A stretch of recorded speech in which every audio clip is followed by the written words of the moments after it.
Back to another episode of Let's Go Hunt, hot, dry, and crowded. Tonight, we have Vince H, not fried yet.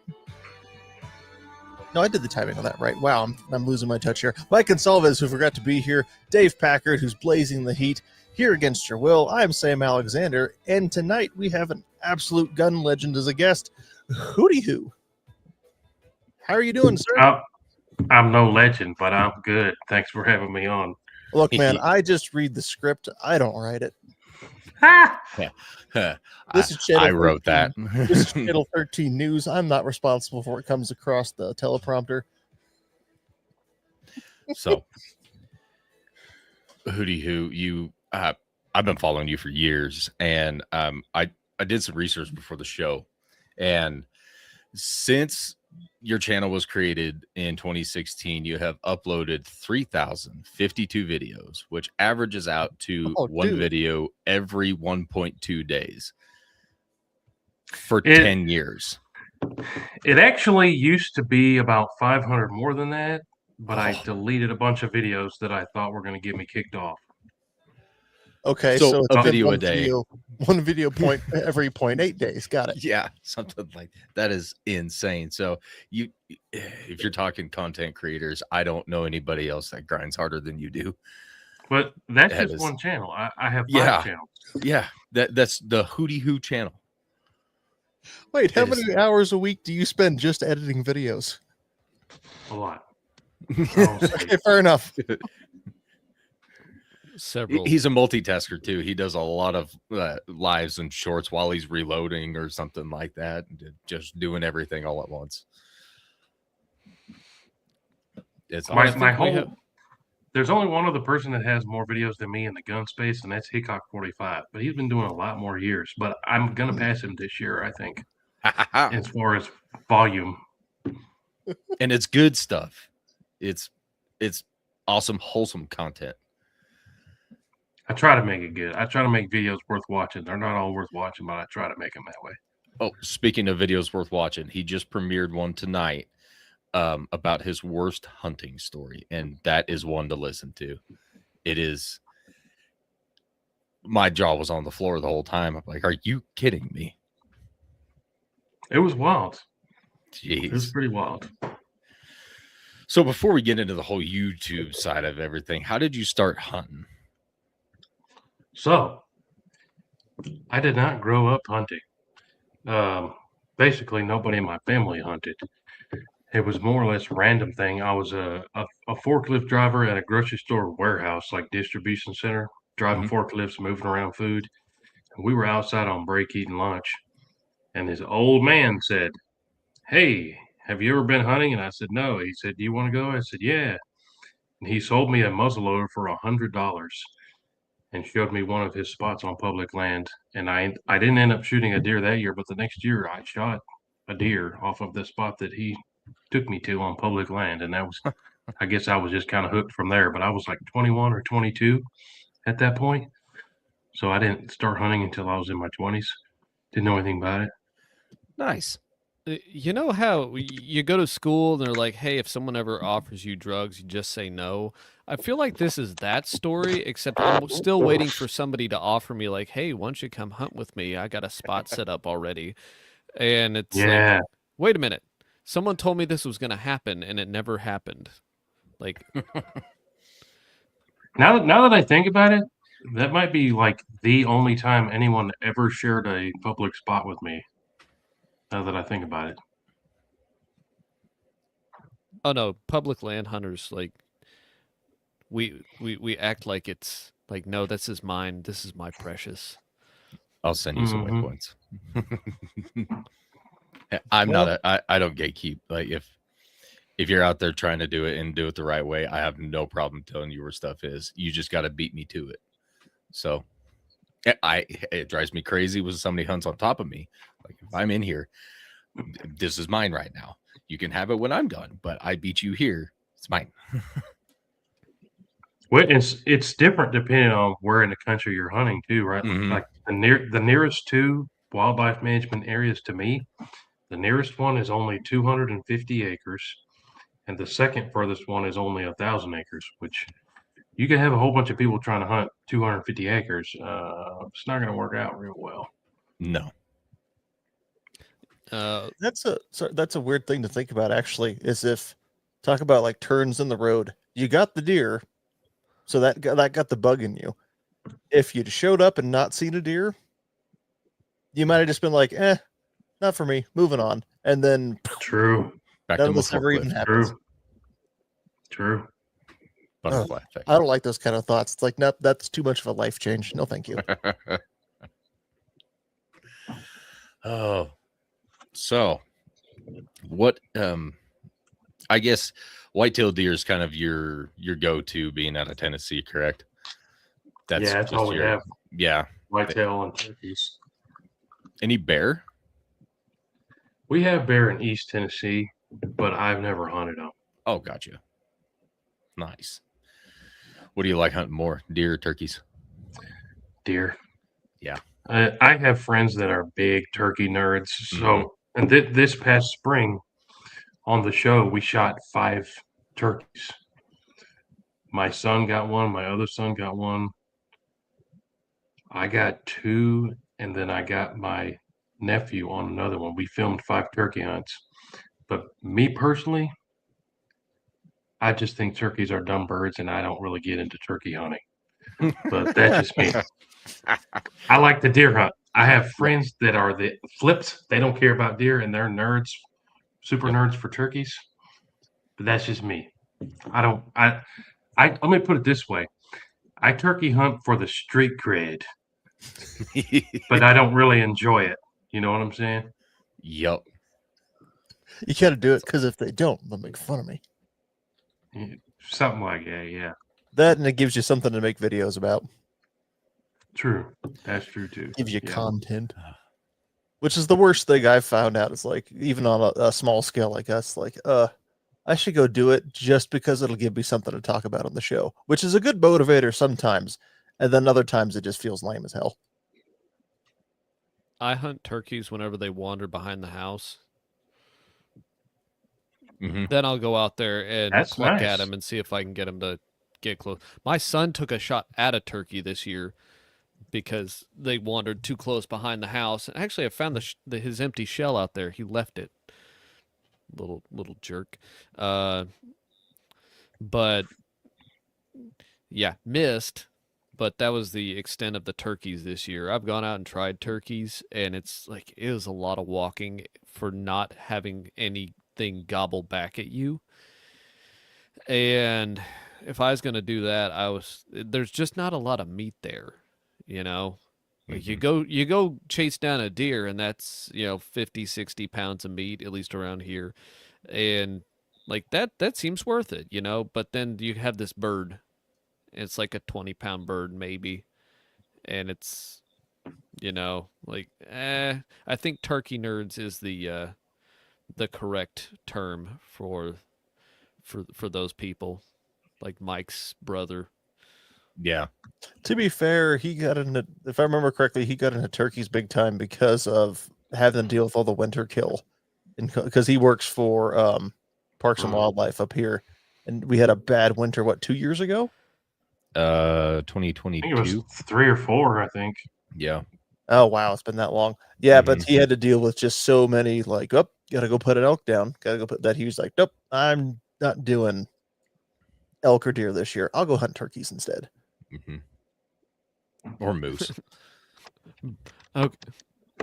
Rimfire Radio said something about dove, maybe because and it just occurred to me the word is bird nerd. Like that's the umbrella category for all of the people who dove, Mike turkeys, identifies. ducks. There we go. Oh, since Mike isn't here, do you hunt any waterfowl? Me? Yeah. It's kind of the same boat. Yep. Turkeys. Like I have another friend. He's a good friend of mine. He's a super nerd for birds. That's all he cares about. He takes off work to go to Arkansas and chase ducks on public land, and then we'll go hunt, and we won't see any birds. It's like, well, that was a long, expensive trip and freezing cold to not see any ducks. But he loves it, and I'll go do it with him. But man, if I take a week off work chasing some birds and quacking at the sky and I don't even squeeze a trigger, like that was just like a big bummer for me. Mm-hmm. But I don't know. I just don't get it on the birds, I guess. We had a question in the chat from Raggle Fraggle. Do you guys have any hogs in Tennessee?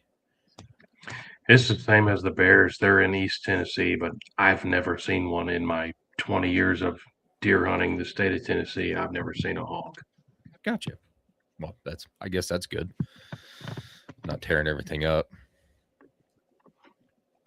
That's like birds. Like I'm not going to go ego hunting. So the last there's been 2020. So this would have been the sixth time. No, fifth time down there. I've gone down to Texas to meet my brother. Or started out with just my brother and one of his buddies, and then it turned into my brother and a bunch of his Air Force buddies, and then both of my brothers and a bunch of his Air Force buddies. But we pay an outfitter down there to go shoot crane and then geese. Which is, when someone else is doing all the work in terms of they already have the lease, we help set everything up because we're not just going to sit there and watch them do it all. But, hey, it's fun when you get to blast a whole bunch of geese out of the sky. Oh, yeah. But then it's now that's fun. Oh, that's fun, except for the part where none of us, I guess none of us has the heart. We've all been raised too much by Midwestern mothers, where it's like, oh no, we have to help process the birds. Like I feel terrible standing here with my hands in my pockets. So then you're processing 5 birds per person for an 11-man group, plus the couple of snow geese that wandered in. Oh man. And some of these psychos are out there going like, oh, we're going to get them. Which, if you had a couple of them, fair. But when you got 55 plus birds, they're getting the gizzards out. They're taking out the livers. They're trying to get the legs off. Thank you for that, by the way. Oh, no. Yeah, Dave gets my goose livers that I brought up. Yep. Crane liver. Mm-hmm. It's good stuff. No, it's fun blasting them when they come in with that many, but then everything else is just like, oh no. That's a lot of work.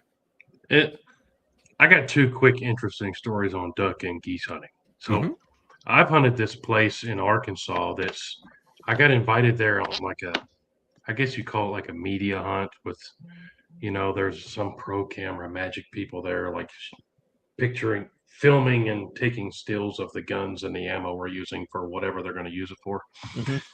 And it was a super bougie place, super expensive place. We got out there and everybody limited out and the sky's just full of birds. Extremely fun, but also extremely expensive. And I actually took my dad back to that place for his birthday present like 2 or 3 years ago and told him the same thing. Like, you're not going to believe it. There's going to be more birds in the sky than the sky, and we're all going to limit out. And it happened again when I took him back. Just that magical, special place of Arkansas, and this, these rich guys own thousands of acres and they do their thing with their farming, so all the birds are there. That was an absolute blast. But the flip side of it is the public land stuff, which I alluded to, that I've been with my buddy and we sit there all day and not see any birds, which that's fun from a hanging out with your buddies type thing, but day after day after day and not seeing any birds is kind of a bummer. But the Arkansas public land thing, have you guys seen where they drag race and all that? So the law. So I did this with my buddy, who's the super nerd on the birds, knows everything front to back. We go to public land duck hunting in Arkansas. You can't leave the boat ramp until 4 a.m. At least that's what it was last time, if they haven't changed it. Well, guys show up at the boat ramp like 24 hours before to get the first spots at the boat ramp. Last time we showed up, we were like 50th in place. And there's these guys in the boat ramp looking at our Tennessee license plates, cussing us every other word, saying, you're coming to shoot our ducks, blah, blah, blah. And it's getting rowdy at 3 o'clock in the morning at the boat ramp. And I'm just like, what did you get me into, man? Like, what is this? Just like all these Arkansas savages out here. And then we get our boats in there before 4 o'clock, and the game warden standing there to make sure that nobody takes off before the minute. So then it's like 3, 2, 1, boom, and everybody just full throttles in the dark, and we're in flooded timber. So there's like stumps and tree knobs and all this. So it's crazy. Like I can send you guys some links, but that's what they do in Arkansas on the public land. Right when the thing goes, they drag race to get to the spots, the holes in the trees. It's Oh. I wild. told you, babe, this 250 horse motor on this bass boat is worth every penny to get to duck What? spot first. And it gets even crazier because like that last place we went to, you couldn't have on that piece of water, you couldn't have more than 45 horsepower motor. So people are taking the emblems off and putting fake emblems on their motors so they don't get and they're gaming it so they can race faster to the spot. Yeah, all that stuff. It's like redneck Black Friday. Yeah, literally. And my buddy that has wrecked his boat, he broke his rib flying out of his boat and the throttle like smashing his rib. It's crazy. Oh crap! Yeah. Oh, so wait. So I wonder if you could. So in Colorado, we have different, and I don't know. This might be state to state. We have different like rules that apply to something like a canoe compared to a motorized boat. So I wonder if the 4 a.m. applies. Like, I'm gonna sneak my canoe in here. Yeah, I mean, people get in back ways and everything. Like, we got to a spot quick, right? And there's other people there. It's like, y'all cheated. Y'all didn't, we came from the boat ramp. And we're the first people here. And they You launched know, somewhere else. y'all came in the back way through the woods, and they're cussing us out. What are you gonna do? You gonna fight? You won't call the game warden? What's gonna happen here? It's like, really? Over a spot to shoot some birds potentially? Like, this is nuts. But that's what they do in Arkansas. You need It's torpedoes. crazy. It's crazy. You need the oldest motor you can get and an EMP. Mm. Just set that sucker off at the boat ramp at 4 in the morning. Just like, bye, Carbureted. everybody. Yep. Blah, blah, blah, blah, blah. That's awesome. Do you do any predator hunting out that way? Coyotes, bobcats? I do, but I'm not that good at it. Oh, gotcha. So I had a coyote call just go down on me, but so the problem with Tennessee is you cannot use thermals at night. It is illegal. Really? So if you're going to coyote hunt, it has to be in the daytime, no thermals. Last year or the year before, they passed a new law where we can use a shotgun with a thermal the first hour of light, and that's it. So, I mean, that's dumb Wow. to me. I didn't even try it, but I've called some in the daytime.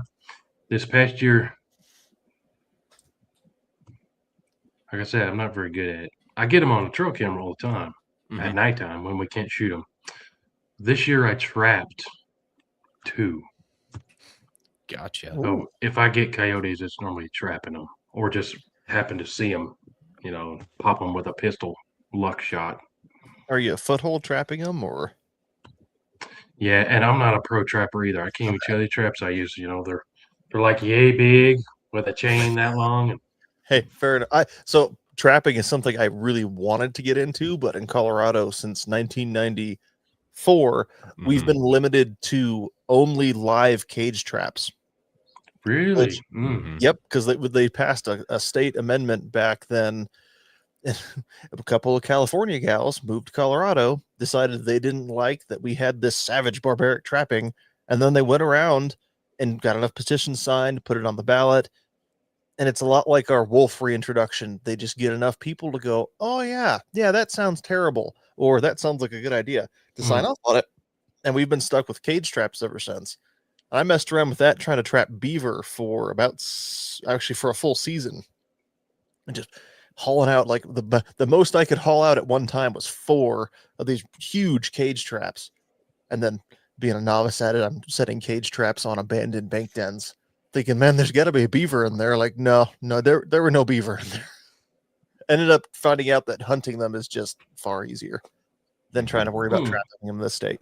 That's as excited to move to Wyoming, which still going to happen because up there you can trap them the old-fashioned way all you want. Footholds, conibears, all you can. Same as coyotes. Snares. So. and the trapping people, in a lot of ways, are like the hand loading people. There's like super nerds who say that it's their way or the highway. So Yep. Because everybody says you gotta boil your traps and then you gotta wax them, then you gotta put this magic sauce on them. No, I went to the store and bought some and nailed them in the ground and I caught coyotes. So Well, that's Yeah.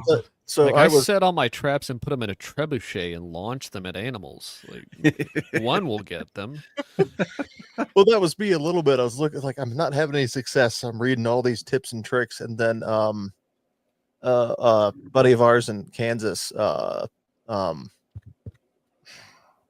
not Ty. What's the other guy's name? I'm Brandon. Brandon. There you go. He ends up he's like, oh no, he cage trap a couple. Well, what did you bait him with? Oh, just some apple slices. I'm thinking, I've been lied to. All these tips and tricks, and these guys are trapping them with apple slices. Like, coyotes Our, will eat anything. Our buddy Ty, who is the one that asked a coyote question, he's in Kansas. And if you want to get on a thermal coyote hunt, that's the guy to go with. I mean, it's a blast. Vince came up last year, and we drove around. Well, poor Vince worked all day, drove from southeast Oklahoma to pretty much southeast Colorado, hunted all night, and then we were going to go shoot prairie dogs. And he's like, you know what, I'm going to go back home. And so Vince was just awake for 48 hours. I had a nap. Yeah, I guess. I had a little nap. It was nice. It was fun. You saw lots of coyotes though. It would, yeah. It was Kinda end of crazy. March, and that was the end of their thermal season. So they had been called and shot at, I don't know how many times, but we did end up getting quite a few. So is that a thermal? That's statewide, public land, private land, no thermals at night at all? Entire state, nobody. That's- Can See, you use here- night vision? No. Really? Yep. Do better, Tennessee. Right. Every state that touches Tennessee, you can, but not Tennessee. See, You're private like land the here- Colorado. private land here, you can use them. Actually, this year, an updated rule, public land, you can't even possess a thermal on public land. for Our public whatever land, reason. we can't. I thought, okay, deer season's over. There's no turkey season now. It's summertime. This was like 3 or 4 years ago. I'm gonna go call coyotes in the daytime on public. It's illegal. Can't coyote hunt public land in Tennessee unless it's during another hunting season, like deer season.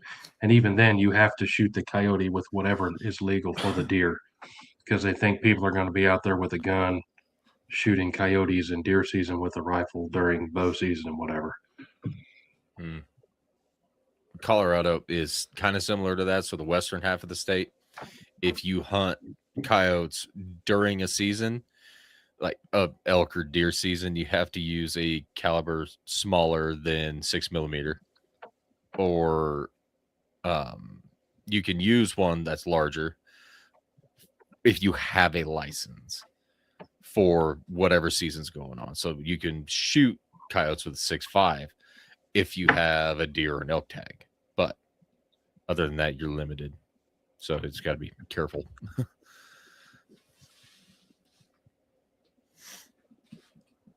Let's see. What is your favorite thing to hunt? I know you love deer. Is deer it? Yeah, so that's a tough thing to answer, because whitetail you can shoot as many as you want, pretty basically. Tennessee, we get 2 buck tags and unlimited does. Oh, And wow. a lot of the southern states are the same thing. If you were to come here to my house, we could get you the app, and you just pay $400, and then you have the same hunting rights as I do as an in-state resident. I get frustrated with all this Western stuff, and you got to get points, and you can't just go shoot an elk. You can't just go shoot a mule deer. You can't just go shoot an antelope. I now have one of those company deals that puts in for tags for me. I've been doing that for 2 years. Oh, gotcha. But I just get frustrated. I've shot 1 antelope, which actually was in Colorado. I forgot about that. I've shot 3 mule deer, and I shot my first cow elk last year, Oh, nice. which was in Utah. I've had a bull elk tag 3 times, and I've yet to shoot a bull elk. I spent 6 points on a bull elk tag last year, and I spent the entire season being ran off by side-by-sides. No way. Mm. It was ridiculous. So they come out with hunting statistics every year for each unit, each season, each species. And the season that I hunted, there was 80 bull tags for this one little unit. And then there was 100 cow tags. So there's 180 guys out there hunting, like with licenses. And then the deer kicked in, which the deer was like a 4-unit area, but there was 800 of those guys. So it was crawling with people. And that's what drives me nuts too. Like, I've hunted Montana and Wyoming and Colorado and Utah and a few other western states. That you got to put in for the little unit. Like, what are you talking about? Mhm. You buy a Tennessee license, you can hunt the whole state. That's it. It's it. There's no rigmarole nonsense. Where are you at? I was in the state. Okay, you're good. Yeah, good Like, enough. that stuff drives me nuts. I get it, but it drives me nuts. It's not what I've been Mhm. used to my whole life, you know. So you do a lot of deer hunting. What's your favorite like means of take? Do you like rifle, archery, muzzleloader? Like what do you like to do? It's hard. So it's a hard thing to answer. For the purpose of the show, I've taken on film deer or a big game with over 50 different cartridges. And so once I've shot something with a cartridge, it's kind of dead to me. I'm not going to hunt with it again just for the sake Uh-huh. of making videos on it. So when you type in 243 versus deer, I bet you I got the first video. If you type in 30-06 versus deer, it's probably the first or second video, just for the sake of having content, regardless of what you type in the internet. Mhm. But I've always hunted, except for that very first season where I bought that muzzleloader. My first deer was with a bow, just so I could hunt bow season that next year where that guy showed me that spot. But for the sake of filming, we always do bow season. We always do muzzleloader season. It's always straight wall, and then we just hunt guns. But if you made me pick, I would pick rifle. I much prefer rifle hunting than I know the Yeah. bow guys. They get their kicks on bow hunting. Yeah, I bow hunt because I can hunt earlier in the season. But other than that, I muzzleloader hunt because we can hunt earlier in the season. Mhm. I've killed a bunch of deer with muzzleloaders, killed a bunch of deer with shotguns. A lot of our Tennessee public land is shotgun or muzzleloader only. So for a long time, I only hunted with shotgun or muzzleloader. Huh. But I like hunting with rifles. If you give me the choice, I'm not going to pick anything else over a rifle. Let's get more specific. What rifle cartridge is your favorite that you have shot? Well, see, and that's hard too because I have Pick your everything favorite for kid. Come on. I just did a video the other day. I drew a Wyoming cow elk tag this year, which is going to be fun. So I made a video like, what am I going to take on this cow elk hunt? And my thoughts was I'm going to grab 3 rifles and then people are going to vote and I'll just hunt with that. Well, I got to picking things out of the safe and I was like, wait a minute, this would be cool. Wait a minute, this would be cool. I ended up with like 8 or 9 rifles. But I think one that a lot of people sleep on, at least that I talk to, some people might say, no, that's the best thing. 6.8 Western. I think 6.8 Western is pretty cool. And another one that's basically dead, but it's one of my favorite rifles is 264 Winchester Magnum. I really like that one. That's still pretty popular 6.5. Not here. I don't know a single person that has one. But that was like the 6.5 before 6.5 was cool. Mm-hmm. Yep. 6.5's dad. Well, that's awesome. We have a question from Montana Dirt Roads. What's your favorite lever gun? Marlin, Henry, or Winchester? Man, I'm not a lever gun nerd. I can't really give you a good answer. If you made me pick one, I would probably pick Henry. I like the Henry X, the black one with the threaded barrel. I like Yep. that one, but I don't have not had a bunch of lever guns where I can sit here and tell you why I like one more than the other. Mm-hmm. My only issue with Henry is it only took him 150 odd years to get with the whole loading Side gate thing, Ugh. Yeah. which is it's fine, but that makes me laugh that that patent expired generations ago, and only within the last 10 years, like, hey, we can put these on our guns now. I did just buy an interesting lever action, which the one video I did on it got like a bazillion views, and I didn't think it was going to be that cool. But when I go into my local shop, I normally just say, "Tell me something cool," like "Show me something cool." Mhm. And they pulled out this lever action. He said, "I bet you never seen one of these." There's a Model 94 big bore Oh yeah. XLT or something in 375 Winchester. hmm And I said, "Oh yeah, I'll buy that, for the show, make videos on it." There's hardly any videos on the internet on 375 Winchester. Mm-hmm. But I bought one and it's pretty cool. Yeah, those are cool. It's about the biggest thing you can fit in the action that holds the 30-30 generally. I think it's basically a 30-30 case that's blown out to 375. It's actually really similar to the old 3855 lever action cartridge that's been long dead, but they look similar. And they actually had to tell people, be careful, do not try and shoot one in the other because they look similar enough. But if you try and shoot the 375 in an old 3855, it will blow the gun up. So that's not good. And that I know nothing about the history, like you just learned me something right there. But the other way, many people, hundreds of people have told me that you could shoot the one in the 375, but not the other way around. But I haven't tried it. I probably won't try it. Whoa. Right, because the 3855 started out as a black powder cartridge at much lower pressures. And Mm, so you could shoot the old one in the new one, but you can't shoot the new one in the old one, right? Kind of like yeah, makes sense. you have certain revolvers, like, well, this doesn't matter because you can't fit a 370 or a 357 in a 38, but if you could, you still probably couldn't like do it safely because it might blow the revolver up. That makes sense. Well, that's like the 4570 original black powder loads. Yeah, you could still Oh buy. yeah, the old trap door. Oh, The old I trap doors, almost you bought could- an old trap door one time, but it's So did like I. But I didn't want 15,000 psi was the max for those. It's like Mm, black it's powder on my dangerous. baby. Because okay, you take a Marlin, like a Marlin 4570, and you can load the 4570 up to 45,000 psi, and it is a straight up dangerous game gun at that point. But the old original military loading got cussed or killed. So,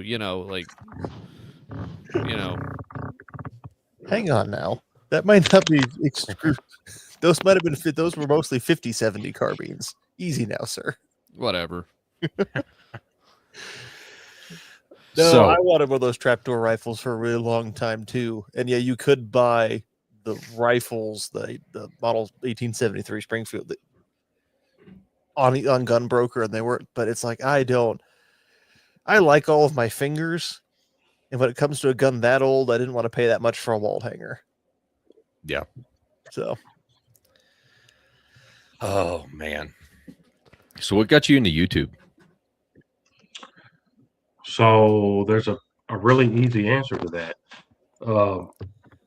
My wife came home one day and she said, all these people are becoming millionaires and all they're doing is filming themselves what they're doing every day. And I said, okay, figure out what camera the people you watch are using and I'll figure it out.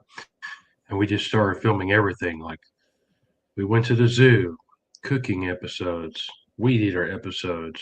I saw the I'm- weed eater one. I'm deer hunting, and that's the stuff that I was doing just ended up taking off. And I still haven't made $1 bazillion, but I'm still making YouTube videos. That's awesome.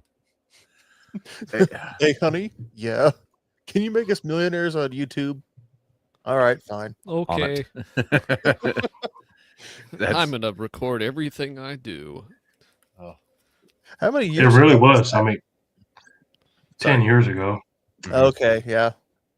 10 years ago. And That's I got so busy doing stuff, everything else kind of stopped for a long while, but now I'm ramping things back up.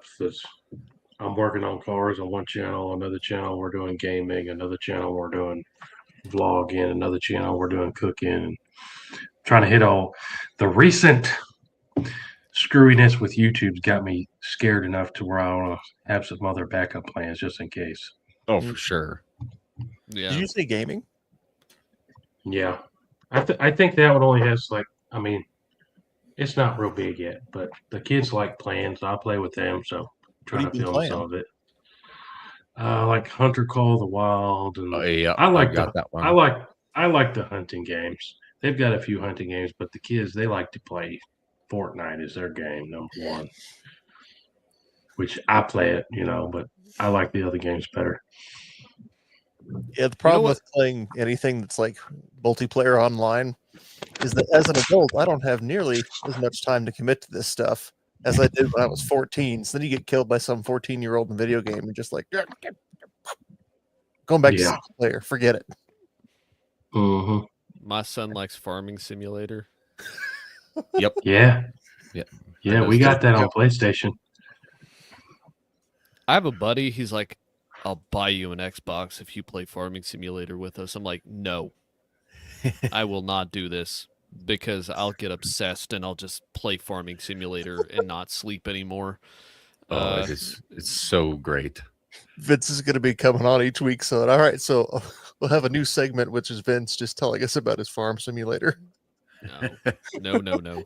What Look, did I already grow spent way today? too much time playing Hunting Simulator on the Switch, and like, I had to stop. I had to I step back haven't from tried that. that. I have the Switch too. We got Xbox, PlayStation, and Switch. I didn't know they had that for Switch. I'm gonna look that Yeah, up now. it's a Hunting Simulator 2. It's fun, though it's kind of funny. It actually taught me something though.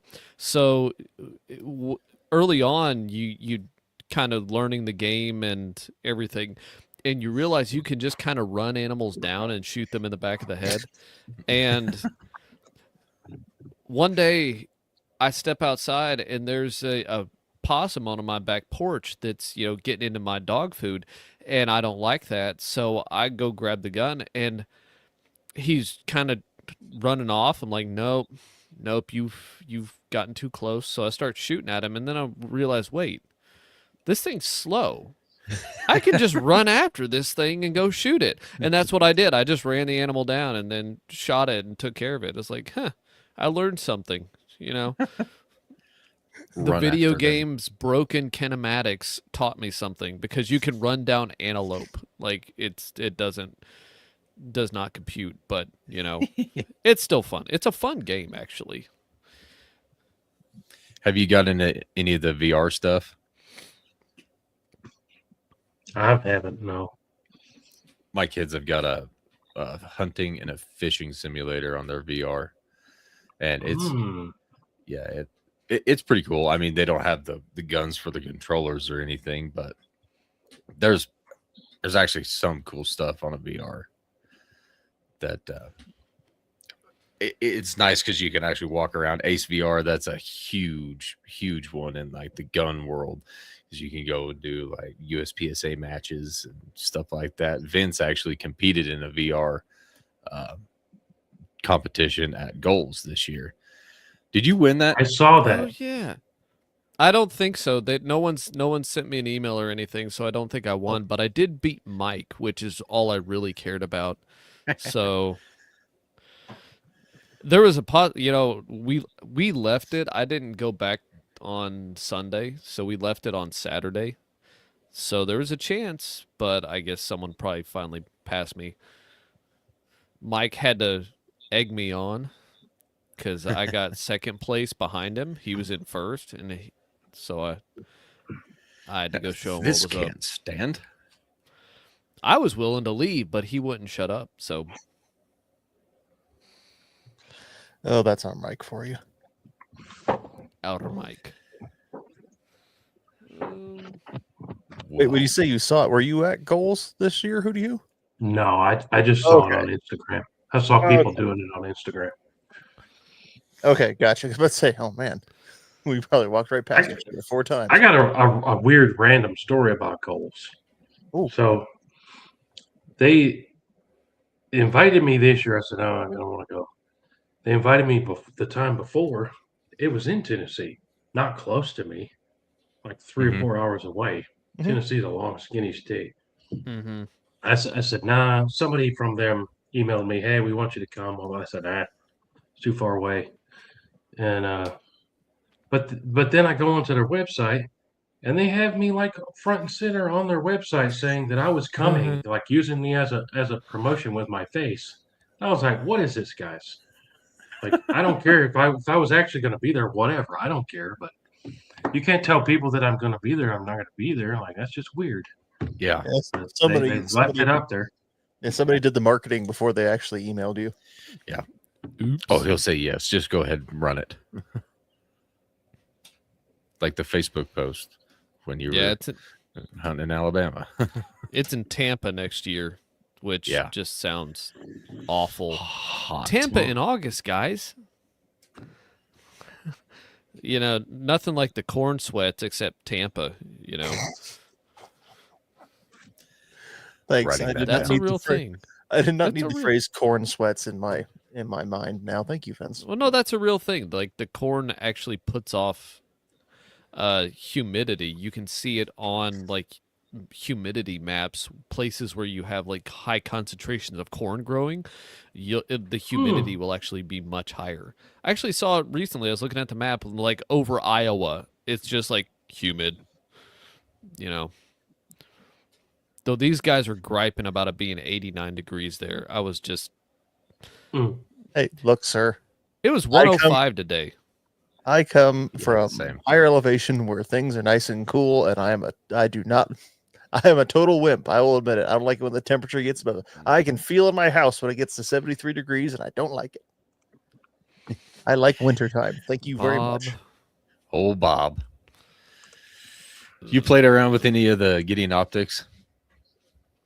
Mm-mm. Oh man, I I haven't bet you're had a- gonna. I bet you're gonna get an email. Oh, I've got hundreds of emails from Gideon. We want to send you some stuff, but I've never tried one. Oh, They personally have my favorite optic ever. They have a 1:8 first focal plane LPVO, and it is phenomenal. But I see, just I don't get into though. I don't get into Yeah. the LPVOs. Yeah. Like I put them on like some lever actions and stuff, but me, Mhm. if I'm gonna put a scope on it, I'm gonna put a scope on it. I They- don't know. They just came out with their new 5-25 by 56. They just released that, and I That would be cool. I haven't sent a round down range yet, but Well, and the only place where I like LPVOs is on an AR. Mhm. And I have ARs, but I don't film ARs because the videos are scary and I get into trouble. So oh, totally Wow. understand. They keep teasing me about a 2-12. They've talked about it. They said that's what's next. And I was like, I want it. Well, they have the LPVO, then they just released their HPVO, so they've got to do an MPVO, right? Yeah. That's a Mm. lot of letters. I've heard about that from several companies, the MPVO, but I've Yeah. never seen one released yet. Well, they used to just call these things scopes, but now Yeah. everyone's got to have an acronym. Mm-hmm. So it's like that 2-12, 3-18, or 3-16 range, somewhere around in there. 3 to 18 is my sweet spot. Yeah, I like a 3 to 18. 3-18 is pretty sweet. I But just realized we have our own acronym alphabet soup that we have to deal with. Yeah.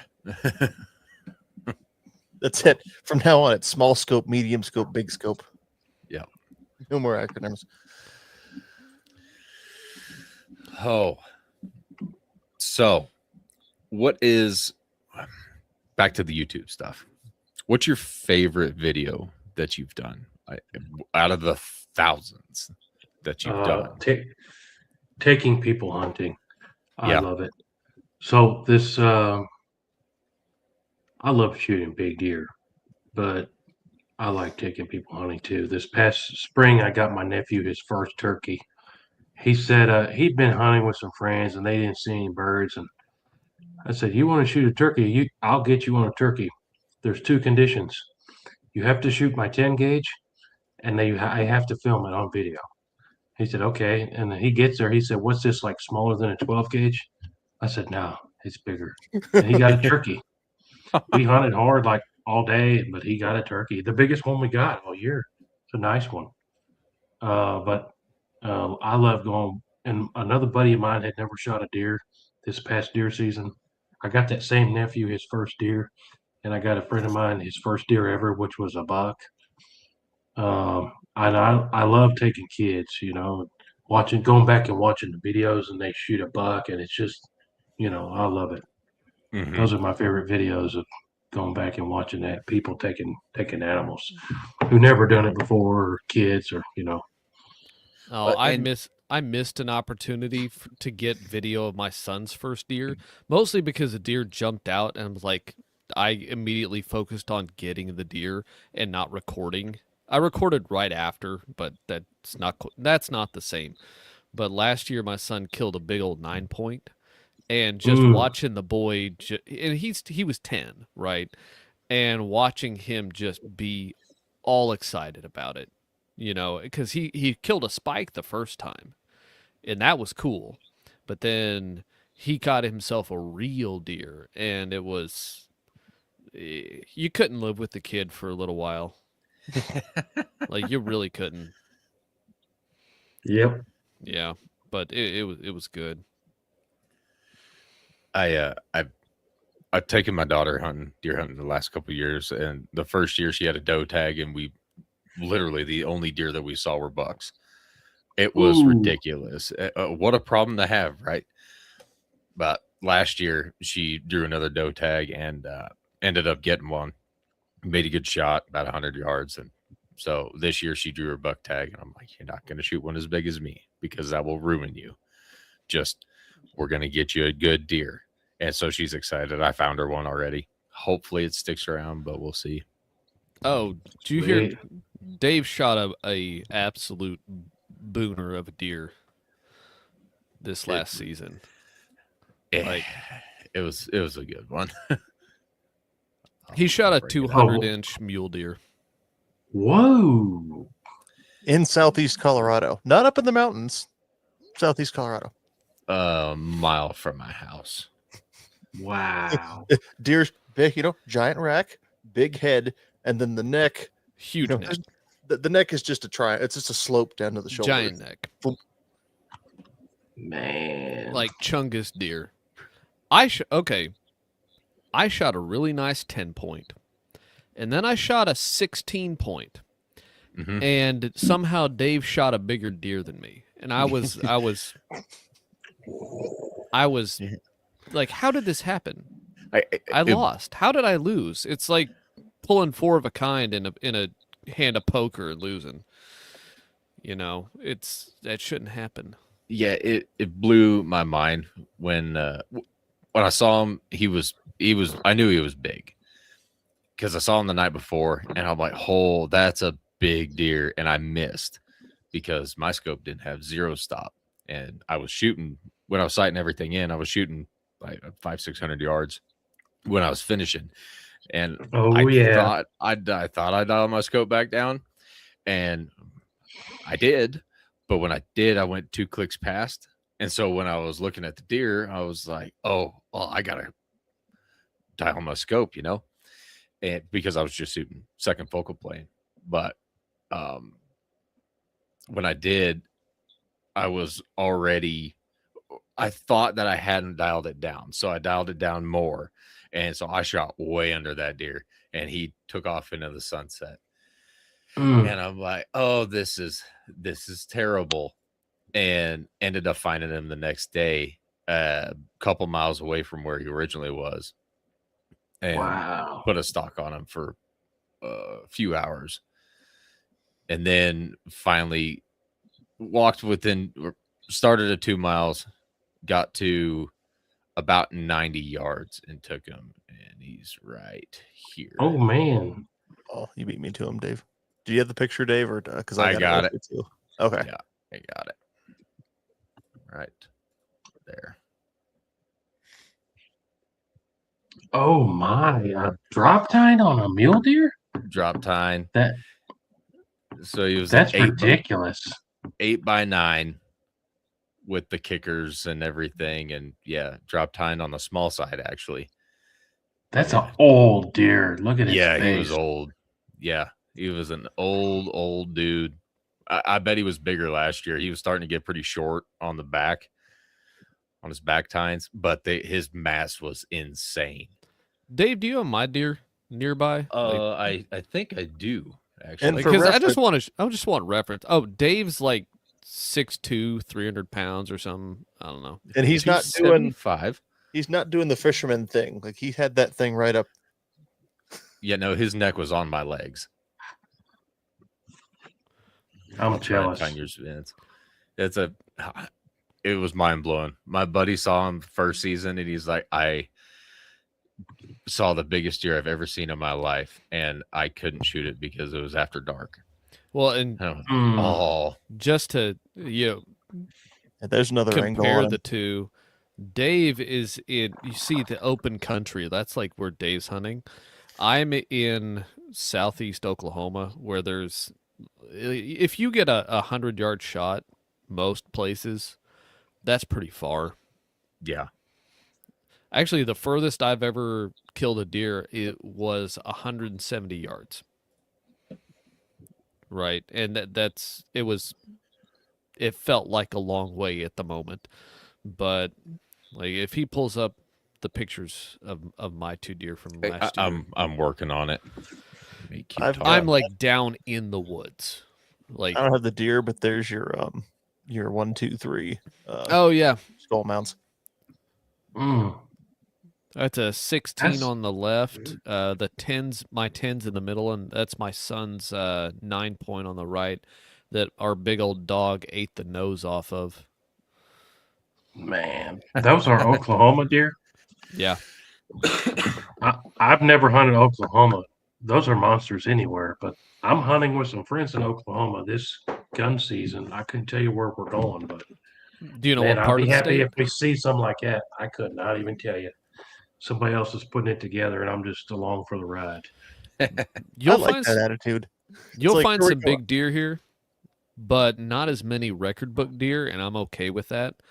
I'm actually annoyed with there's guys pushing for Oklahoma to go to a $1 state because you can harvest $2 in Oklahoma right now, but they want us to go to a $1 state because and I think they're right. It'll lead to bigger deer being harvested on average and more record book deer.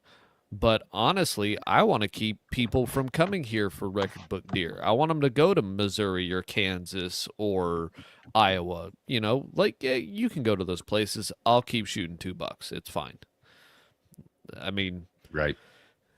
if you want to come here and shoot Yeah. $2, you can pay to come here and shoot $2. But I don't because we have the problem, especially in southeast Oklahoma. It's not much of a drive to get from the Texas, Dallas-Fort Worth Metroplex up to southeast Oklahoma. And over the past 15 to 20 years, it's priced a lot of Oklahoma hunters out because guys from the Metroplex will come up and spend a lot of money. Oh, yeah, that's the 16. Man, Yep. that's crazy. Yeah, I felt bad. I had to stab that guy. I felt bad. I only had 2 bolts with me, and turns out my crossbow was, well, I had a problem with the range being a little bit off on like where they were coming out. Both of my bolts got expended, and then I'm just out there with a deer that still needs to be dispatched, and I ended up having to use the old knife. Do you hunt any crossbow? Oh yeah, Oh, nice. I don't even bow hunt anymore. Oh, I gotcha. know, there's haters out there too, but I got a new bow last year actually, and I didn't even hunt with it. It's legal to shoot the crossbow. I got a crossbow that shoot 100 yards. Why would I bow hunt? We were just Right. talking about The crossbow is legally sufficient for bow season here, and that's why I use it, because Yeah, here too. it's more consistent. I mean, it takes less skill and practice to get good with your crossbow than it does with compound. Though I know a guy, like a buddy, who practices with his compound at 125 yards, and he's talked about he shot deer at 80, and he's good at it, but I don't have to do that, so Yeah. more power to him. There's a whole section of the hunting industry that's, crossbows are bad. There's a bunch of big podcasts, and they beat their chests and say we're bow hunters and you guys are sissies. And I say, I don't care. It's legal and I do it. So So we were just whatever. talking about that a couple weeks ago. How I saw something on Facebook from a local archery shop that was celebrating. I don't remember, but crossbows not being added to bow season at a state in the Midwest. It's I think we spent like good 20 minutes just laughing at that because it's as bad. Again, it goes to the same thing of guys being like, "Oh, you shouldn't be able to use thermals at night," and blah blah blah. It's like, oh, just get over it, people. Like the crossbow, bow, like yeah, even the option in Colorado, I'd use a crossbow all day long, but they count as rifles here. So if it's gonna be rifle season, I'm gonna use a rifle, not a crossbow. Oh yeah, I love this story. Okay, Oklahoma. So when they started getting popular and cheap, by the definition of archery equipment in Oklahoma, an air bow was technically archery equipment. So you had something that could fire multiple bolts really quickly and accurate out to 100 yards that was technically a bow. And so for a season, you could hunt archery with an air bow. They had to go change it. Now there's like a weird air bow license. And I don't exactly understand why, but they're technically rifles now. I just thought it was funny for a minute. For a hot minute, you could hunt with an air bow, and it was legal for archery. Yeah, ours is the same way. So I've taken one whitetail with an air rifle that shoots arrows Yeah. 600 feet a second, faster Yeah. than any crossbow, Yep. faster than any compound. Taken one whitetail with that, and I've taken 2 turkeys. But I had to look at the laws very closely because I assumed I'm going to use this air gun that shoots arrows in archery season. It shoots an arrow, but Tennessee had put in already air gun has to be used in gun season, even if it shoots an arrow. So, but I waited till gun season. We're shooting deer in the woods at 15 yards. It doesn't matter what you shoot them with. I shot one with the air gun, but Oh yeah, and you have unlimited doe tags, so you can just I shot a doe with it. Yeah, man. Imagine unlimited meat. I'm sorry, I'll shoot does. I love venison, so does are just as good as and better than bucks. So we can shoot 3 a day from the end of September to like the second week of January. That's just from a Colorado's perspective. That just makes me depressed because I'm like, oh man, But you get your the one. problem is like you might go hunt public and see no deer, but the private land next to the public will have 100 does on it, so it can be frustrating. Yeah, you can shoot 3 deer, but you still got to find them. Yeah. I've never shot 3 in the same day. I've shot 2 in the same day a couple times, but yeah, it always just makes me laugh because here we're like, oh, I got my doe tag in the draw, or buck. You hold on to that because it's your golden ticket, man. And so then when you're hunting down there going like, oh yeah, I killed 2 deer today. When you're hunting locally, do you use a processor or do you process them yourself? I used to do them myself, but we got a new guy. I started using him 2 years ago. He will process your whole deer for like $85. Oh. So I don't even have the equipment anymore. It's gone. And he's become like a good friend of mine. I was at his place yesterday. he does the taxidermy and the butcher. So I'll shoot a deer, take it to him, $85, and he'll have it all vacuum sealed and the right cuts and everything. For $85, I'm not going to waste my time fool with it. Yeah. No. That's Yeah, pretty that's hard what I to was beat. gonna say. 3 deer. Okay, if you shoot 3 deer, I mean that's a whole day's worth of work. Mhm. Like, Oh, you're, yeah. like, And your back's going to hurt for a week. yeah.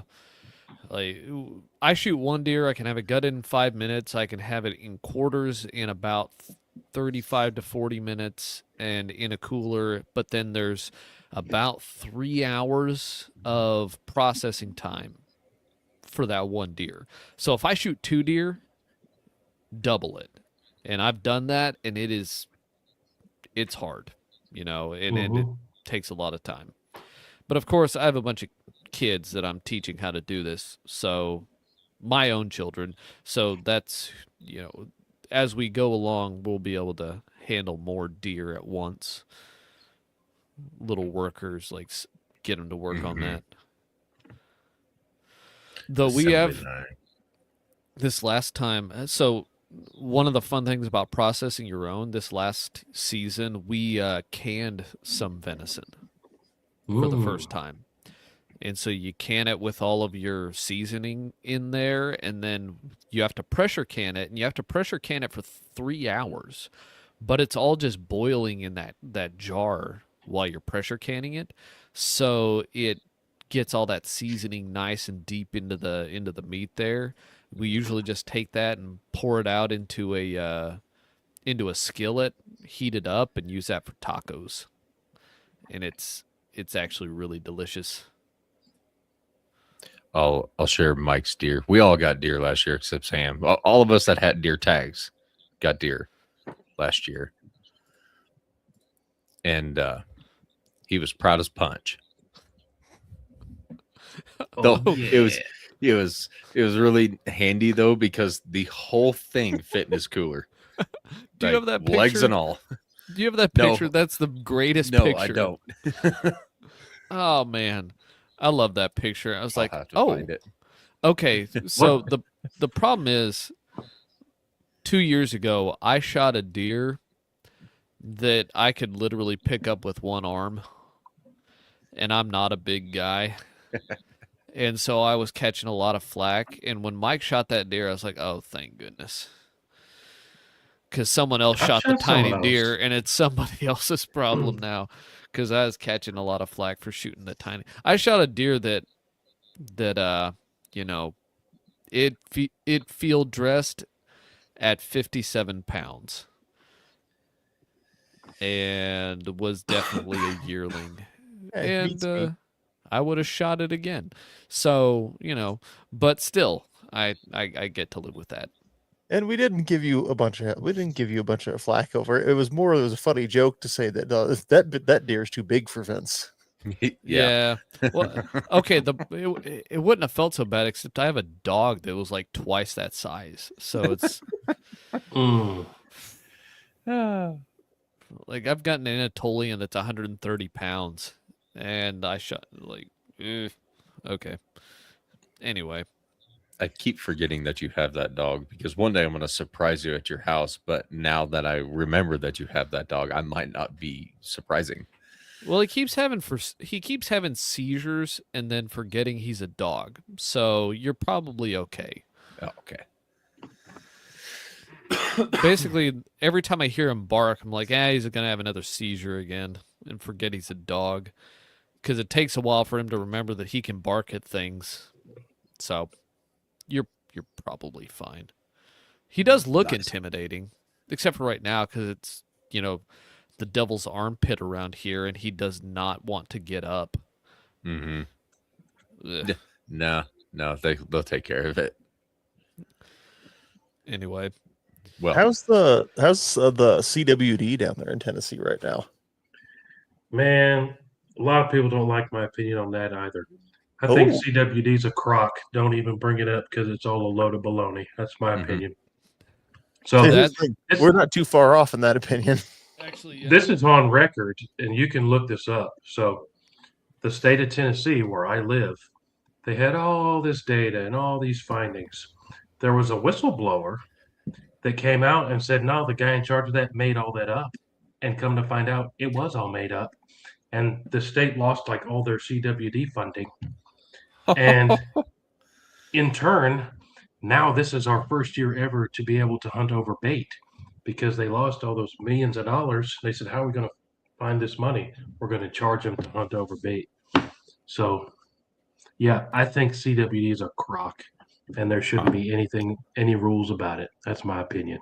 Yeah, I'm starting. The more I've seen about it, it's the more that all of the so what is there's that other disease that deer can get that actually causes them to like waste away.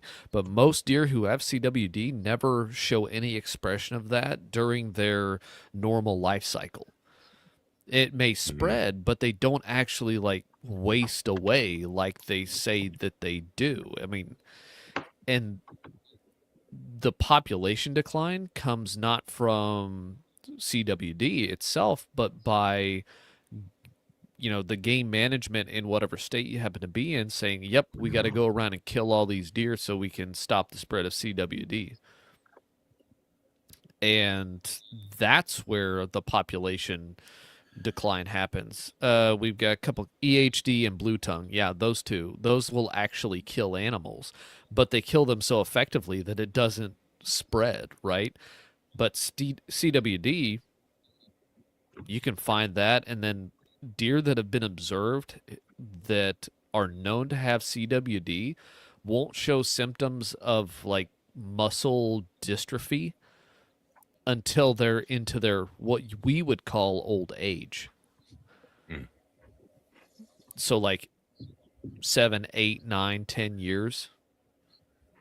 But at that point, most deer that are harvested are still yearlings. So I shot a deer in a required CWD testing unit, and we didn't test them.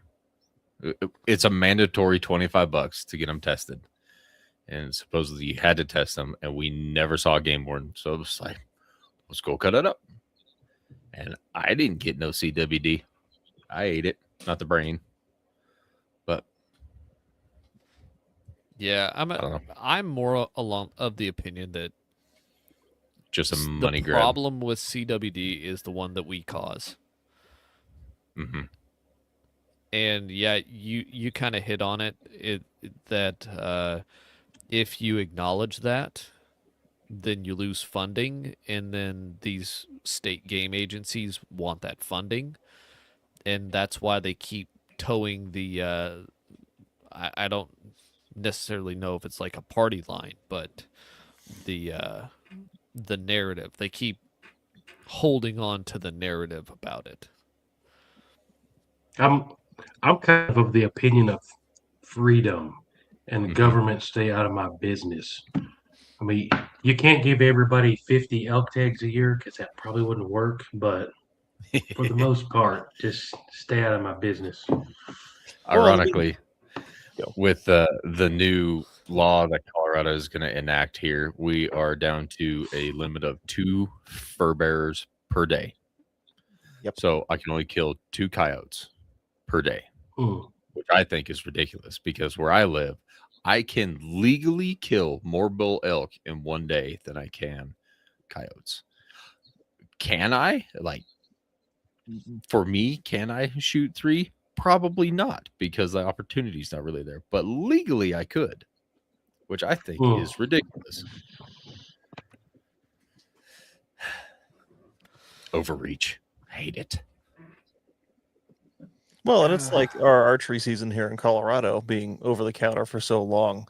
And if you look at the actual statistics on how many tags get filled, I mean, sure, if you just it probably wouldn't be too far off with rifle tags. If you just sent everybody in the woods with a rifle tag, 90% of people never leave the road or never even bother to go up there to hunt to begin with. And I don't know, it'd be an interesting experiment to see if we had an over-the-counter rifle tag for elk if it would actually devastate the population as people claim, or if it would balance itself back out. That I was telling you guys, I think it was before we went live. That one time I hunted elk in Colorado and we didn't see anything, and they marched us all over public. Mm-hmm. I think that was 3 or 4 years ago, and that was an over-the-counter rifle tag. Mm-hmm. I bought it at Walmart, Mm-hmm. and I almost didn't get to hunt because I didn't have my actual hunter safety card from my state. Yep. And the lady at Walmart was like, "You can't hunt." I'm sorry. I'm like, "I just flew here." And they're like, "No, the law specifically says you got to have it." I was like, "Can I show you the website or show you the app that says that I took it?" "No, you got to have the card." And then like the manager came over and they was like, "Oh, he just let him buy an apprentice tag." And that's how I got to hunt. But the lady was like, "Sorry, pound sand, you can't hunt without your tag or your hunter safety card in hand."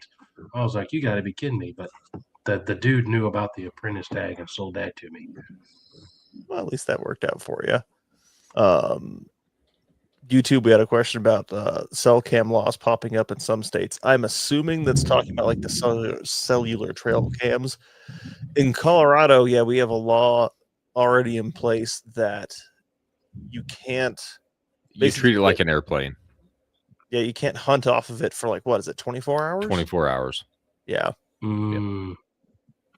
Which Ironically, I have a trail cam in my What You Got There because I thought it was pretty neat.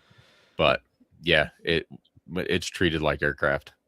So like drones, planes, How can choppers. they police that?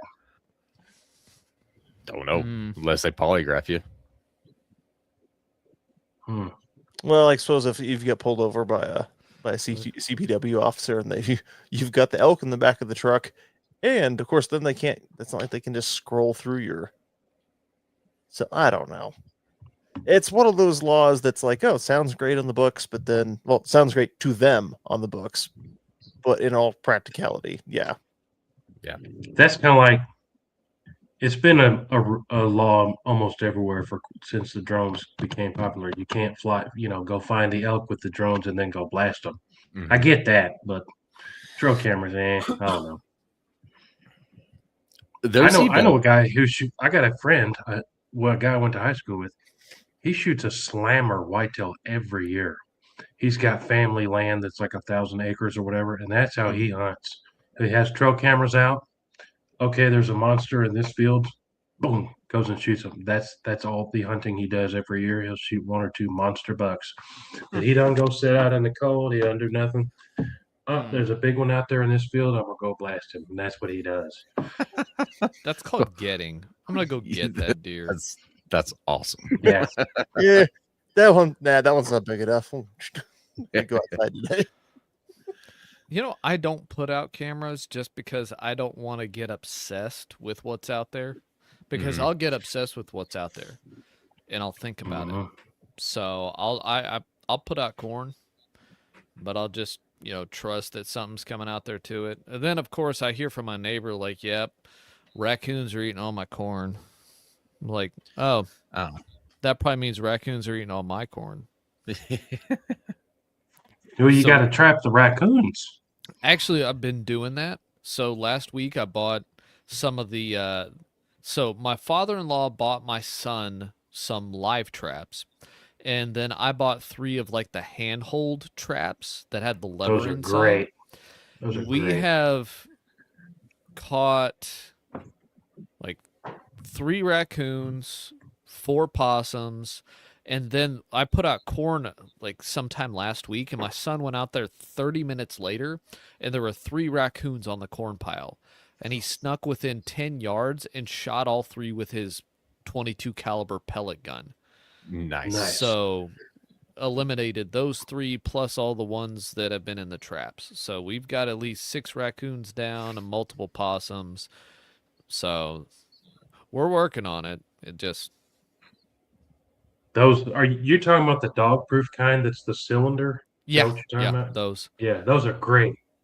The skunks will also get caught in those. If you have skunks, I've trapped probably 5 skunks that get their hand in there. We accidentally caught a squirrel in one. Oh man, shoot the squirrel. Don't try to let it go. They're mean. No, well, so my son hunts squirrels anyway. So he's like, I didn't want to clean a squirrel right now. I was like, well, guess what you get to do. Uh-huh. And so he cleaned it, and it's in the freezer now. But he's like, it was Yeah. unfortunately that one was next to the creek, and it was like almost drowning when he got there. So he put it out of its misery. It was having a bad day. A squirrel will bite you. Ask me how I know. Mm. I caught one in one of the leg traps, and I tried to let him go. And they can bite 100 miles an hour. Mhm. That squirrel died. Oh no, he Uh, lived. I let him go. Oh, I'm surprised to be like, What did I'll Ryan let him go. Kleckner say? What's in the struggle cuddle slam? He had Oh, this challenge like there's these 6 animals. You know how you have like the turkey grand slam or mhm. the big 5 in Africa. It's the North American struggle cuddle slam, and it starts at like squirrel where you have to like wring a squirrel's neck, and then you move up to raccoon, and then the final boss is a mountain lion. You have to choke out a mountain lion, and it of course it's all in jest, but of course like that'd be really cool. And Struggle cuddle. female raccoons will try to kill you too. So when we used to have to only trap raccoons in raccoon season in wintertime, fur bear season. Mhm. So when I'd have coyote traps out and catch raccoons, I legally had to let them go. So which Oh, that has now flipped. But I had a video. I deleted it when I was getting in trouble with YouTube, and it was just a bunch of PETA people, so I deleted the video. But I had a video where I'm putting a blanket on a female raccoon and letting it out of one of those traps, and they're wild. so we have this thing that we do here on occasion, not very often, but it's called prairie dog fishing. And you take one of those cheap, like deep sea Walmart fishing poles, like the big stiff ones, Oh boy. and you get you a 6-foot steel leader and you put it over the hole, and you get back about 50 yards, and you sit in a lawn chair, and you wait for them to pop their head up and snag them, and then you reel them in. And about 20 yards, they get on the offensive. They get on the fight. So you got to have a shotgun there ready to take them out. But it's an adventure. I had to go make sure real quick. Like maybe I need to shut up, but no, open year round. Yeah. No season limits for raccoons. So. Oh, really? Nice. Yeah, It's like, wait a minute. that's how ours is now too. Yeah. Dave, that prairie dog fishing, I still want to do that, but it still reminds me of a ranch that my brother worked on near where I grew up, where they were filling the propane, like they were filling the prairie dog holes full of propane, and then Mhm. igniting them, and they did that to one of them. Little on fire prairie dog ran out and burned up a whole bunch of acres because he just set the whole pasture on fire running away. It's like, Oh, no. Oh, no. That's not a good thing. There's actually a No. guy on YouTube or Instagram that he does it for a job, like with gophers down in Texas. Mhm. He'll I've sit seen there that. and wham, and sometimes they'll just bloop, pop out the hole. Yeah, no, one of them apparently came just because this is when my brother was working for him, just came screaming out of there on fire.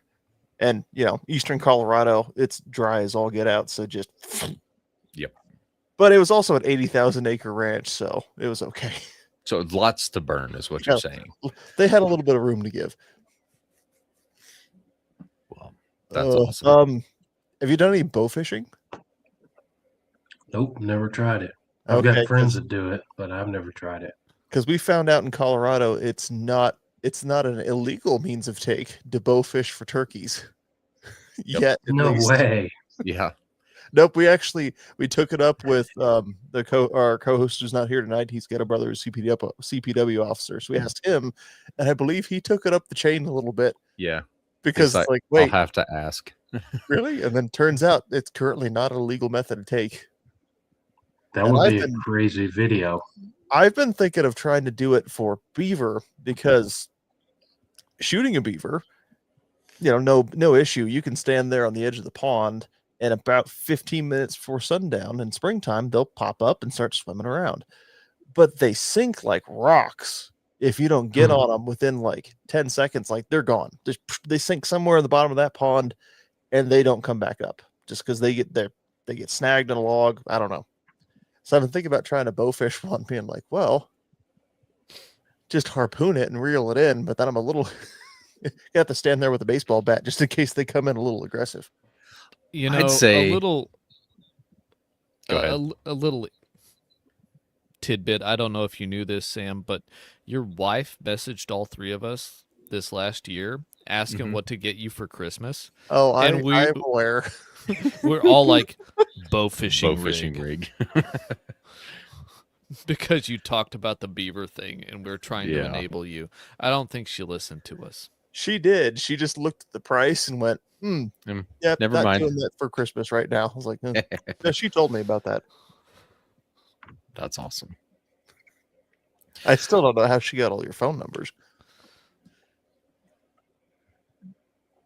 I can't remember. Yeah. Oh no, she had mine from when you went elk hunting. Oh, yeah. Yeah. I forgot about that. Yep. Anyway. Well, let's so, see. Mr. Who?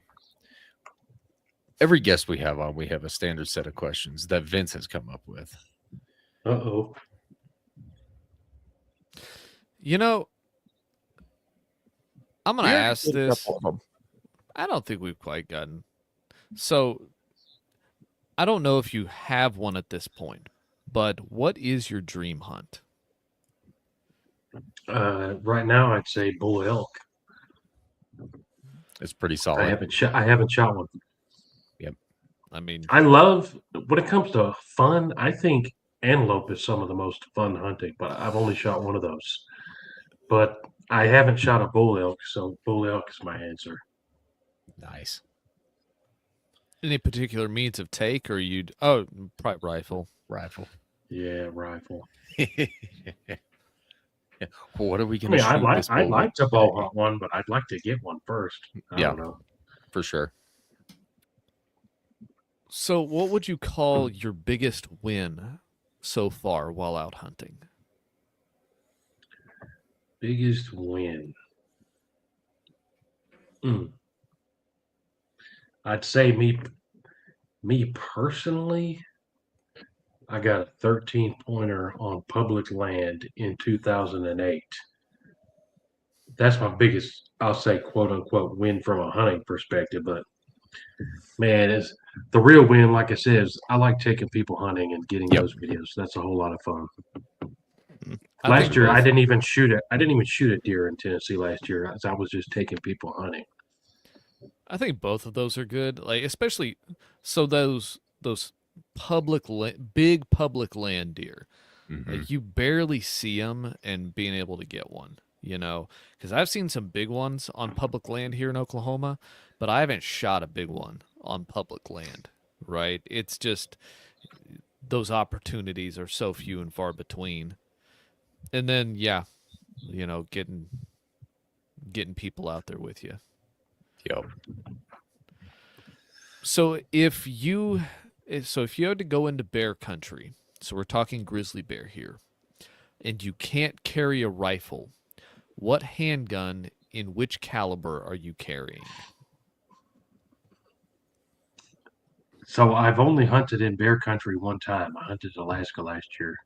Oh. And I didn't have a handgun with me, and most of my buddies did, and I was hunting by myself for quite some parts of it. I don't know what I was thinking, oversight or whatever. We didn't see any brown bears. We all shot, everybody but one shot a black bear. We saw brown bear prints. We never saw one with our eyes, but out of the ones that I own, I would take my 460 Smith & Wesson. Oof. Which is a Taurus Raging Hunter, I believe is Gotcha. what it's called, and 460. I like that revolver. 460 will do it. That's a hammer. That's also a new caliber on this show. That's a good That one. is true. Mm-hmm. We get a lot of 10 mil. We get a lot of 10 mil for that answer. We get a lot of like 44 mag. We've gotten some 454 Kasul. Some 9 mil. Yeah. That's just Mike. Yeah. I think Klecker or Kleckner, not Klecker, Kleckner said 9 mil. I think he did too. He might have, yeah. Can't recall. But nice. All right, and last question: if you could hunt one dinosaur, what would it be, and what would you hunt it with? Man, if I'd have known that question was coming, I'd have researched some dinosaurs and had a good answer. That's Have you okay. seen We don't know that many Have you s- dinosaurs either. the most recent Jurassic Park? They have like that gnarly one at the end that's chasing the guy in the water. You know what I'm talking about? And I've he seen like what it's called. shoots the flare to like distract it. I think it's a hybrid of some, Mhm. and then radioactive hybrid. That's the one that I would shoot, and I would probably. Oh man, there's a couple rifles that I'm excited about. I don't know. I just recently sold my 50 BMG because it was making me mad because all the YouTube videos were flopping, so I sold it. I would probably take my 35 Whelen bolt action. Nice. Montana Dirt Roads in the chat earlier in the show said that he loved your 35 Wheeling videos. I love that gun. I'm hoping to shoot an elk with that one. Oh, that'd be awesome. 35 Whalen is actually one of the classic elk cartridges, and it's kind of it flies under the radar because it's not flashy. It's not a Magnum, but it's one that's done the job for a number of years. You know what cartridge that people get excited about that I recently got into is 338 Federal. That is a very cool round that I knew nothing about until I saw it at my pawn shop and bought one and started reading about it. 338 Federal, that's cool. Oh yeah, that's one of the write that down as Federal failing to properly introduce a cartridge and make it successful. There's seems to be a long storied line of Federal messing up cartridge rollout. But yeah, it's 308 necked up to 33 caliber, and it's really interesting and very useful. Fits in AR-10 platforms. But it's not popular in any way, shape, or form, and has been overshadowed by the whole 8.6 blackout stuff. So it's kind of. When did that come out? I think that came out in like 2006. Early, yeah, mid 2000s. What I was going to say. Yep. Right after I got out of high school. But the gun I bought was a Savage 110 called the Hog Hunter. Oh yeah. It was just sitting there. I said, "What is this? It's got a threaded barrel. It's kind of cool. 338 Federal. I got to buy that." Okay, you know that Savage 110 Hog Hunter? I was in a local gun shop a while ago, and sitting on the shelf was one of those, chambered not in 338 Federal, but 338 Win Mag. Ooh. And I picked that gun up and was like, nope. No, And no, they got no. iron sights. They have iron sights. It has iron sights. And the Uh-huh. guy told me, like, yeah, a guy took that grizzly bear hunting and then sold it afterwards because he was never going to grizzly bear hunt again. And I was like, yeah, that's cool, but this is also a 6-pound gun that is shooting a 338 Win Mag. Like, that sounds awful. Just awful. Ugh. I bought a 338 Win Mag for a very similar reason. When I go to the pawn shop now, it's like I just look at the rifles. What has a threaded barrel? Because at this point, I just about won't buy it unless I can put a suppressor on it. Uh-huh. Yeah. But there's a long barrel with a threaded barrel and iron sights. I said, "What is this?" It's a Mossberg Patriot. And it's only like $400 with iron sights and 338 Win Mag. I bought it. And I don't have a scope on it. I probably never will. Just for the one time I need an Iron Sights 338 Win Mag, I got one. For And reasons. That's it's cheap. awesome. For reasons and stuff. Yeah. Well, that's great. Well, I sincerely appreciate you coming on the show, sir. Where can everybody find you? Everywhere. Just type in Hootie Hoo on Say, man, whatever. he's got 5 YouTube channels. He'll come up somewhere, I bet. I bet so. HootieHoo.com. I have a question before we leave. I'm not acquainted really with your content. Where does the name Hootie Hoo come from? Yeah, so pretty random. Has really nothing to do with anything. But when I was working in a warehouse picking orders, like down the shipping lines, scan things off the shelf, throw it in a box type situation. And that's just what we would yell when the boss was coming to tell everybody to quit messing around. And that's it.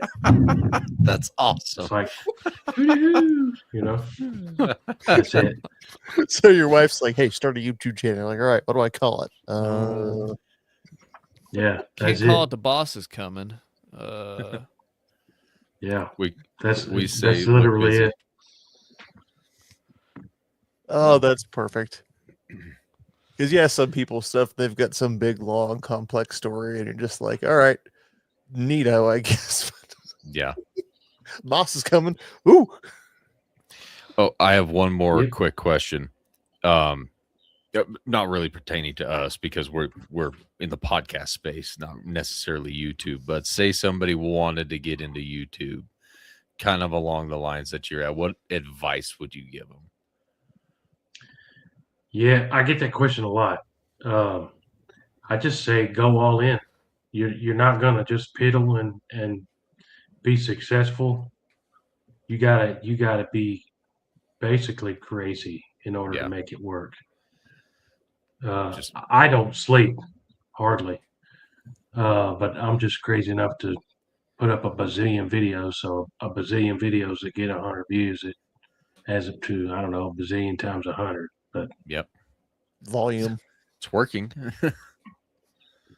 Accuracy by volume. Yes. Yep. Indeed.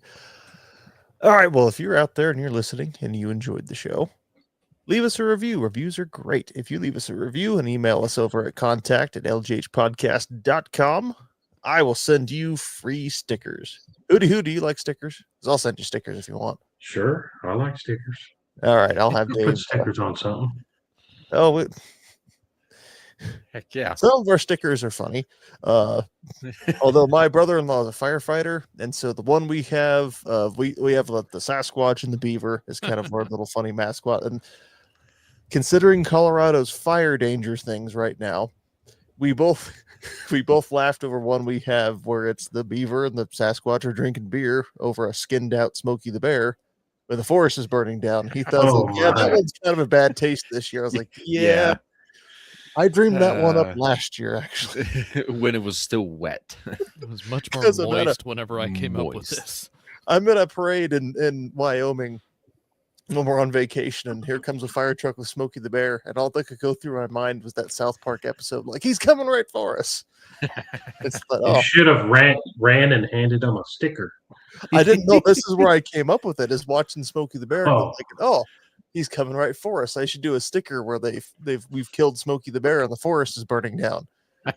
And then 12 months later, Colorado's got multiple really tens of thousands of acre forest fires. Like, oh, oops.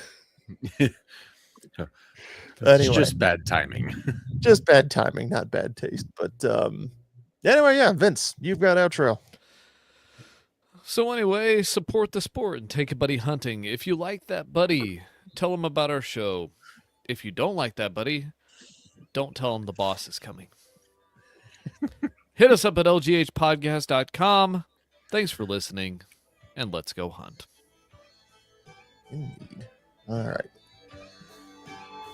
See, Vince, that was too fast. Now I gotta wait for the music to play out. We'll play the music faster next time. Arkansas Savages, Turkey Street Grid. That's a title. Good night.